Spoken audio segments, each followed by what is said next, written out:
बहुत समय पहले की बात है। एक बड़े और सुंदर राज्य में एक राजकुमारी रहती थी।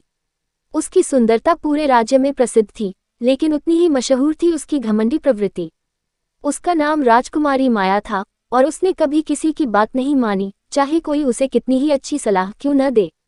माया की सुंदरता को देखकर बहुत से राजकुमार उससे विवाह करना चाहते थे, परंतु उसकी शर्तें इतनी कठिन थीं कि किसी की हिम्मत नहीं हुई। एक दिन एक बूढ़ी साध्वी महल के द्वार पर आए और राजकुमारी से मिलने की इच्छा व्यक्त की। साध्वी बहुत अनुभवी और चतुर थी। उसने सोचा कि शायद वह माया को सच्ची विनम्रता का पाठ पढ़ा सके।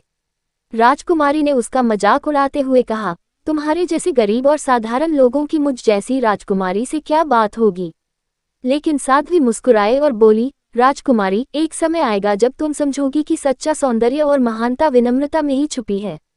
ये सुनकर माया ने ठहाका लगाया और साध्वी को महल से बाहर निकलवा दिया।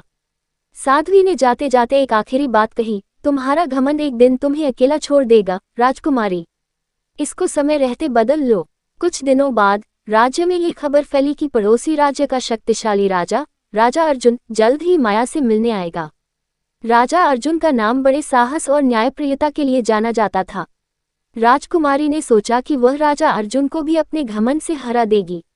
मुलाकात के दिन माया ने अपने सबसे महंगे गहने पहने और शानदार वस्त्र धारण किए। लेकिन जब राजा अर्जुन आया तो उसने देखा कि राजा साधारण कपड़ों में आया था और साधारण व्यक्ति की तरह व्यवहार कर रहा था। उसने राजकुमारी को नम्रता से प्रणाम किया और कहा, सुंदरता ही सब कुछ नहीं होती, राजकुमारी। एक व्यक्ति की महानता उसकी सोच और चरित्र में होती है। माया ने राजा अर्जुन का मजाक उड़ाते हुए कहा, आप जैसे साधारण राजा मेरी सुंदरता को कभी समझ नहीं पाएंगे। राजा अर्जुन ने उसे विनम्रता से समझाने की कोशिश की, लेकिन माया ने उनकी एक न सुनी। आखिरकार अर्जुन ने राजकुमारी के लिए एक खेल की योजना बनाई। उन्होंने माया से कहा, अगर तुम इस कांच के महल के रहस्यमयी गलियारे में जाकर अंतिम कमरे तक पहुंच सकोगी तो मैं स्वीकार करूंगा कि तुम महान हो। माया को यह चुनौती स्वीकार थी, लेकिन जैसे ही उसने कांच के महल में कदम रखा, रास्ता घूमता और अजीबोगरीब रहस्यमयी गलियों में बदल जाता। रास्ते में कई जगह उसके प्रतिबिंब भी उसे भ्रमित करते। वह जितना आगे बढ़ने की कोशिश करती, उतना ही रास्ता मुश्किल होता गया। उसे एहसास होने लगा कि यह महल उसकी असली चुनौती है। घंटों भटकने के बाद वह थककर वहीं बैठ गई। उसी समय एक प्रतिध्वनि उसके कानों में गूंजी, घमंड के रास्ते में कभी मंजिल नहीं मिलती, राजकुमारी। उसे वह साध्वी की बात याद आई। उसकी आंखें नम हो गईं।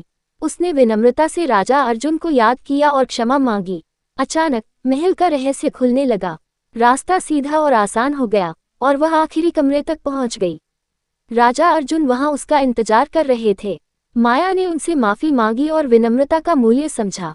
उसके बाद माया का घमंड टूट गया और उसने राज्य को न्याय और प्रेम से चलाना शुरू कर दिया।